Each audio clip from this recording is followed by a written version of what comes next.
Salut les confinés, 19e vidéo. Je prends un bois, on va passer aux choses sérieuses, parce qu'on va faire un peu de putting. Regardez bien, premier exercice, c'est important le rappel du putting. Au lieu de putter avec un putter, là, puisque je suppose que vous avez tous un tapis, ben vous prenez toujours votre position correcte, hein. Vous mettez en position et vous puttez tranquillement avec le bois. C'est un des exercices les plus intéressants. D'abord parce que la consigne, c'est de maintenir la tête du club quasiment collée au sol. D'accord ? Ça vous permet d'éviter cet écueil un peu catastrophique d'un mouvement bascule, d'un mouvement avec les épaules un peu trop en ligne. N'oubliez pas que je ne vous ai pas demandé d'aller à l'intérieur, hein. Je vous ai dit simplement que si vous essayez d'aller naturellement tout droit, votre club va bifurquer légèrement. Là, il va le faire un peu plus parce que c'est un bois. Mais c'est très intéressant. Ça, il faut le faire régulièrement. Vous allez voir qu'il faut être très détendu, le faire très doucement, avoir un toucher très calme et très doux. Ce qui est intéressant, c'est que le club est très long. Et comme il est très long, en fait, mais il a beau être léger, on sent l'inertie du club, on sent le poids de la tête. Ça vous fait ressentir que vous le serrez très peu. Deuxième exercice, dans le même esprit, au niveau de la pression, j'ai pris une serviette et je l'entoure autour de mon grip. D'accord, voilà. Donc ça fait un grip très épais, très doux et très malléable. Hein, on ne peut pas contrôler. C'est-à-dire que ce n'est pas quelque chose de rigide. Donc vous prenez votre putter comme ça. Donc ça va vous encourager déjà à ouvrir les mains, hein, puisque c'est comme ça que je vous ai demandé de prendre le putter. Vous le serrez très peu et vous faites votre petit balancier.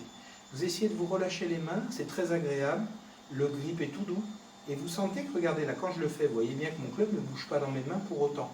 Encore la preuve que par une pression très détendue, du feeling très important au niveau des mains, j'ai vraiment l'impression, moi souvent je le dis, c'est de jouer, quand je joue normalement, d'avoir les mains comme si je tenais du coton. Ben là, en fait, c'est bien je dirais, la mise en application de la sensation. Donc, question sur le grand coup. Donc ça, le petit, il faut le travailler. Et puis là, travaillez bien la sensation surtout. On m'a parlé de puissance. Alors, bien sûr, j'attendais la question. Comment je fais pour gagner de la puissance? Alors, en même temps, c'est super important, mais c'est très dangereux d'en discuter. Pourquoi? Parce que, en fait, moi, si je dis à quelqu'un de taper loin, il va déjà taper fort. C'est-à-dire qu'il va avoir déjà, il va être souvent, dès le début, dans une sensation plus tankée, plus bloquée.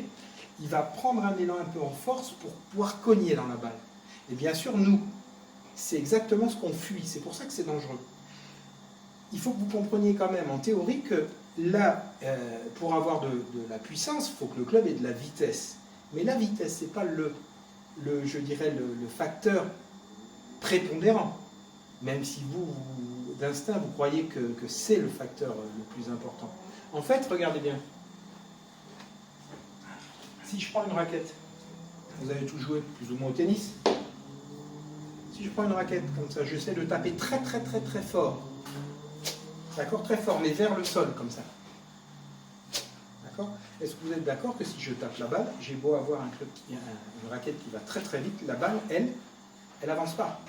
Écoutez, elle n'avance pas. Si je tape beaucoup moins fort, mais comme ça, dans cet angle-là, au lieu d'être comme ça, ma balle part beaucoup plus puissamment. Donc le facteur vitesse n'est pas le seul facteur. Il y a le facteur angle d'attaque, on l'a déjà vu, c'est-à-dire que quand j'ai un club qui arrive trop du haut vers le bas, ben ça enlève la puissance. Il faut donc que le club revienne dans cet angle-là, ce qu'on appelle intérieur. Je vous l'ai déjà expliqué. Et il faut aussi que le facteur précision de la tête à l'impact soit respecté. Si je tape sur la pointe ou sur le talon, je perds énormément de puissance. Donc, une fois que j'ai bien construit ma technique de telle façon que l'angle d'attaque, le chemin du club et la précision à l'impact, le contact sont corrects, je peux essayer de donner un peu de vitesse. C'est là où les pros sont très forts, c'est-à-dire qu'ils respectent tout, et en même temps, ils vont très vite. Nous, notre problème, c'est que des fois, le fait de vouloir aller vite, c'est au détriment de tous les facteurs.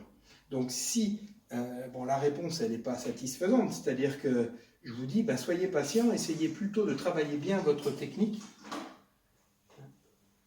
pour que la puissance vienne. Parce que la vitesse engendrée dans un bon plan, avec un bon chemin, avec un bon impact, c'est donné par un swing correct, bien enchaîné, ce qu'on a vu précédemment. Voilà. Donc, si vous travaillez toujours ce relâchement ici, cette patience, ce retard de l'accélération, votre corps s'engage, l'enchaînement se met en marche et hop, l'accélération se fait parfaitement à l'impact. Elle n'est presque pas ressentie. Voilà. Donc, l'important aussi, c'est-à-dire que si vous considérez que des fois vous allez travailler énormément votre swing, énormément, des fois vous allez le détruire un peu parce qu'en voulant frapper, vous allez avoir le réflexe d'être tendu, de prendre un élan trop, vous risquez de perdre du temps pour un résultat qui ne sera pas très, très probant.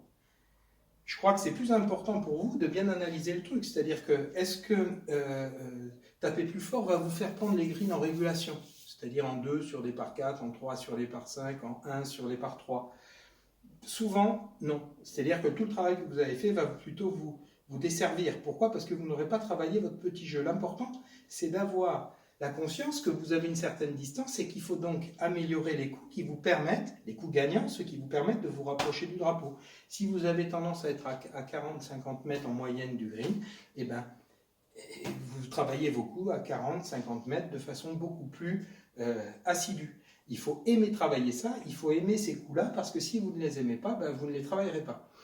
Ensuite, moi je sais que c'est à double intérêt, c'est-à-dire que ça va vous permettre d'être meilleur sur ces coups-là, mais surtout ça va aussi vous apprendre, puisque quand on frappe tranquillement, ça nous apprend à coordonner mieux, à avoir une meilleure décontraction, puisqu'on ne veut pas aller loin, d'avoir une bonne coordination, et là vous allez donc gagner en qualité technique et à la longue gagner en longueur. À bientôt. Ciao.